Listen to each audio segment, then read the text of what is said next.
સુરતની વાત કરીએ તો સુરત આરટીઓમાં મહિલા ઇન્સ્પેક્ટરને ધમકાવી દબાણ કરનાર એજન્ટની અડાજણ પોલીસે ધરપકડ કરી છે। એસીબીના અધિકારીઓ સાથે ઓળખાણ હોવાનો દાવો કરી આરોપી એજન્ટ મહિલા ઇન્સ્પેક્ટર પર માનસિક દબાણ બનાવવાનો પ્રયાસ કરતો હોવાની પણ ફરિયાદી આરટીઓ મહિલા ઇન્સ્પેક્ટર મુજબ આ સમગ્ર વિવાદની શરૂઆત 2.5 મહિના પહેલા થઈ હતી। કોમલબેન પોતાની કાયદેસરની ફરજ બજાવી રહ્યા હતા ત્યારે કચેરી એજન્ટ તરીકે આવતા જગદીશ ઉર્ફે જગો બાબુભાઈ પટેલ નામના શખ્સે તેમના કામમાં રૂકાવટ ઊભી કરી અને પરેશાન કરવાનું શરૂ કર્યું હતું।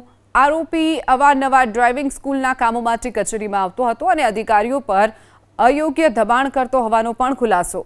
મહિલા અધિકારીએ નિયમ મુજબ જ કામ કરવાનો આગ્રહ રાખ્યો ત્યારે આરોપી ઉશ્કેરાઈ ગયો અને તેણે કચેરીમાં જ ગેરવર્તણૂક કરી અને દબાણપૂર્વક ગેરકાયદે કામો કરાવવા માટે ધાકધમકી આપવાનું શરૂ કર્યું।